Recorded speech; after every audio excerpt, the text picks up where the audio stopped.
Spécial de l'info. Spécial de l'info, 41e édition du Festival du cinéma américain de Deauville. Radio Sensation en direct jusqu'à 17h du Yacht Club de Deauville. Je l'ai bien dit, Dominique, puisque Parfait, maintenant c'est vous parfait. qui avez la parole. Vous allez interviewer Yves Aublé, historien local, pour faire le lien entre le cinéma, la ville et la région. Vous êtes bien urbain, mon cher Nicolas. On va rester sur le point de vue historique du cinéma en Normandie. Et tout d'abord, commencer peut-être par l'arrivée du cinéma dans les premières grosses communes, justement, normandes, où ça n'a pas été toujours facile. On peut dire que le cinéma est sans doute né avec les premiers véritables touristes, ceux qui sont venus pour les bains de mer, grâce au train, au 19e siècle. Les premières photographies ont incité également les artistes cinématographes à venir prendre des vues de la côte normande, pas spécialement ici dans le Pays d'Auge, mais aussi sur la côte Fleurie, sur la côte d'Albâtre, un peu plus loin vers Étretat et vers Dieppe. Les premiers cinéastes sont sans doute les touristes. Est-ce qu'on a pu juger également ici? Vous avez fait également une belle exposition avec les Dominicaines en ce qui concerne les belles photos et les cabines de plage. C'est véritablement les touristes qui ont donné l'envie à certains cinéastes, voire américains, de revenir ensuite en ce qui concerne Deauville, premièrement, et sur la région normande après. Oui, on a dans les archives des bouts de films qui datent du début du 19e, où ce sont effectivement des touristes qui ont tourné et qui sont des petits bouts de films en couleur qui sont extraordinairement beaux. Et pour vous, en tant qu'historien, c'est magnifique. C'est magnifique, c'est extraordinaire. C'est très beau. En ce qui concerne également les premiers cinémas, il y a eu tout d'abord la ville de Caen, qui a eu son cinéma en 1895, peu après donc la création par les Frères Lumière du véritable cinéma sur Paris. On projetait 12 séances d'un quart d'heure par jour, donc il fallait aller... Je racontais tout à l'heure une anecdote. Il fallait pas être en retard. Je racontais tout à l'heure une anecdote à votre voisin, Collègue. à votre voisin et collègue, qu'au début du 19e, il y avait devant la gare un établissement qui pompeusement s'intitulait Casino, parce que le véritable casino de Deauville avait été démoli. Et cet établissement, un public d'attractions diverses et variées, j'ai une petite publicité qui déclare « Venez voir l'invention de ces messieurs Lumière ». Donc... les petits films qu'on a l'habitude de voir comme ça, les premiers de Lumière, étaient montrés à Deauville dans la première dizaine du siècle. Alors on arrive là à 1896, où le cinéma arrive à Lisieux. Et il arrive justement à Lisieux à la foire de Noël. Comme vous venez de me lancer la passerelle, Voilà. C'était une attraction de foire C'est au une départ, le attraction. cinéma. Absolument. Et Alençon a eu donc aussi son cinéma de foire en 1897 avec l'avenue de Bill Cody, Buffalo Bill, qui faisait une grande tournée nationale et internationale et qui se faisait, celui qu'on voit dans les westerns. Et c'était également une attraction cinématographique. Donc le cinéma au début n'avait pas véritablement ses premières lettres de noblesse, si je peux dire. Et c'était d'abord une attraction curieuse et bizarre. Et c'était surtout du cinéma muet. Bill Cody gagnait sa vie comme ça. Vous ne l'avez pas connu? Non. Non. Et vous, Dominique? Donc c'était la foire, et ensuite c'est devenu donc des cinémas plus en dur, parce qu'au début c'était peut-être des cabanes en bois, et ensuite on a commencé à vouloir entre guillemets gagner de l'argent avec le cinéma, mais c'était pas toujours bien vu, car généralement les cinémas étaient placés dans les endroits qui étaient les plus fréquentés dans les villes, à côté des églises. Donc entre l'église et le cinéma, il y a eu ensuite une grosse guerre. Alors je sais pas où s'était placé le premier cinéma d'Auvillers, s'il était loin de l'église ou pas. Il était pas contre. Pas contre. Il n'était pas contre. Le curé non plus. Curé, j'en sais rien, mais enfin, il fallait faire quand même 200-300 mètres. En 1920, justement, le cinéma de Bayeux a brûlé, puisqu'il était juste à côté de la cathédrale, et ça plaisait pas forcément donc à ceux qui avaient une certaine religion autre que le 7e art. Et ensuite, pour faire la passerelle avec Nicolas sur le cinéma normand, est-ce qu'on peut dire, c'est peut-être un peu brutal, que la Deuxième Guerre mondiale et le 6 juin a tout déclenché par rapport au cinéma et la région normande vis-à-vis des Américains? Oui, sûrement. Est-ce que c'est ce déclencheur qui a fait que la région Normandie, entre guillemets, est connue de par le monde, au travers ensuite des films qui ont suivi? Globalement, oui. Oui.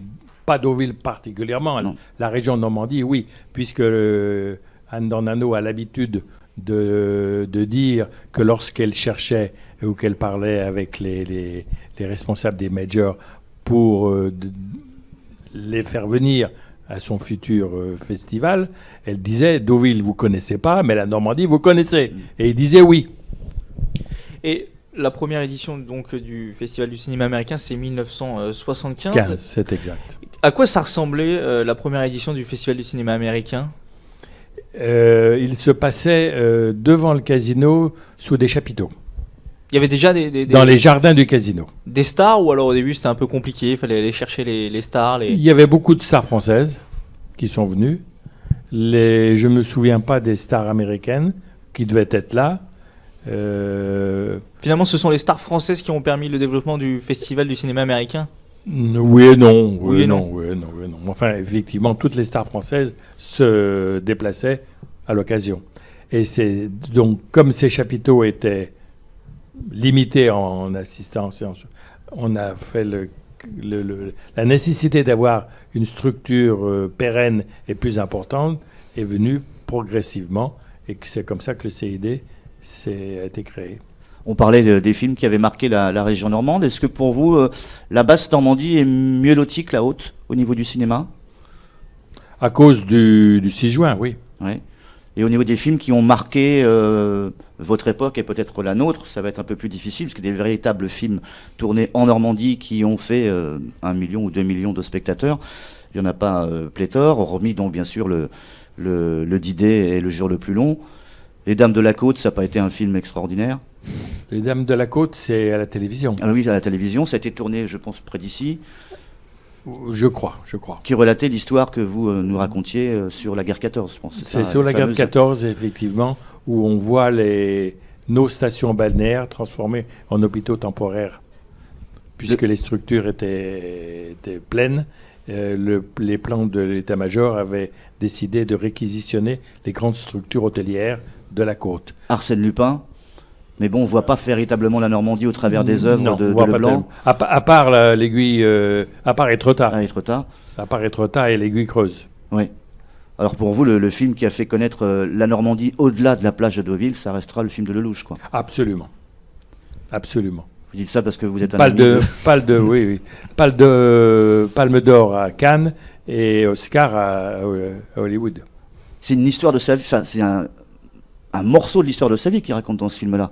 Lorsqu'il va c'est ce qu'il en dit. Dépression rouler sur la plage. C'est ce qu'il dit. C'est ce qu'il dit. Vous avez été marqué par quel genre de cinéma lorsque vous étiez enfant?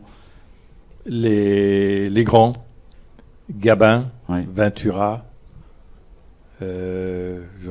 toute la trilogie des tontons flingueurs. Gabin qui a été un Normand mais plus de la terre, moins un marin. Oui. Même s'il a fait au début de son armée à Brest, Oui. mais il a tourné un film dans le coin aussi, je pense. L'Écluse, l'homme de l'Écluse. c'est ça? Gabin. Oui. Gabin, oui, Oui, il a trouvé le baron de l'Écluse.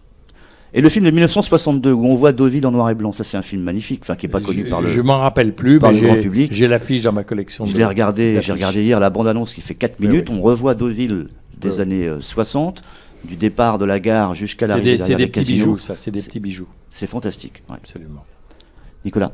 Non, je voulais avoir votre avis sur l'évolution du festival. Alors, il n'y avait pas de compétition jusqu'en 1995. C'est ça, au début des années 90. Oui. Quel regard vous portez sur l'évolution du festival? Est-ce que c'est positif? C'était rendu nécessaire, puisqu'il ne fallait pas ronronner, et ça se faisait un peu partout d'ailleurs, donc il a fallu qu'à Deauville, on prenne le pli en même temps. C'était rendu nécessaire. Est-ce que vous diriez aujourd'hui que le Festival du cinéma américain a trouvé dans l'imaginaire, on va dire, des gens sa place comme l'hippodrome et le casino? Je pense que oui. Même en France? Peut-être plus à l'international, c'est vrai, puisque c'est le Festival du cinéma américain, mais... Posez la question à des professionnels. Et sinon, chose qu'on ne sait pas, mais c'est que le cinéma à Deauville ne s'arrête pas au cinéma américain, puisque depuis maintenant 15 ans, il y a le Festival du cinéma J'ai pas fini, effectivement. asiatique. A été créé en 2001 le Festival du cinéma asiatique, qui a perduré jusqu'à l'année dernière. Et cette année, faute de moyens, c'est une édition qui n'a pas eu lieu. Mais c'était pour mettre un complément à une époque où il n'y avait pas beaucoup d'attractions, parce que ce festival se situait début mars, à une époque où traditionnellement la saison est creuse. 2 personnages historiques qui ont marqué aussi le cinéma. Chanel, tout d'abord, et puis peut-être Proust, qui est un peu plus Non, loin sur Proust, Cabourg. Proust, c'est plus Trouville et Cabourg. Cabourg. Cabourg d'abord, Proust ensuite, Trouville ensuite, puisque Proust se déplaçait pour voir une amie qui avait une villa à Trouville. Et on parle moins de Flaubert, qui est votre voisin, quoi, de l'autre côté du pont. Flaubert est une personnalité de Deauville et de Trouville. De Deauville parce que son père était propriétaire d'une grande ferme sur le coteau, c'est-à-dire à l'emplacement de la villa strasburgère, n'est-ce pas? Oui. Et puis à Trouville parce qu'il y a séjourné pendant de longues années. Merci Yves Aublé d'avoir répondu à nos questions. Vous êtes historien local et auteur de plusieurs ouvrages sur la ville de Deauville, notamment Les Dames de Deauville et Deauville en calèche. Merci et beaucoup. surtout le Deauville Cheval Passion qui est sorti l'année dernière. Merci beaucoup Yves Aublé.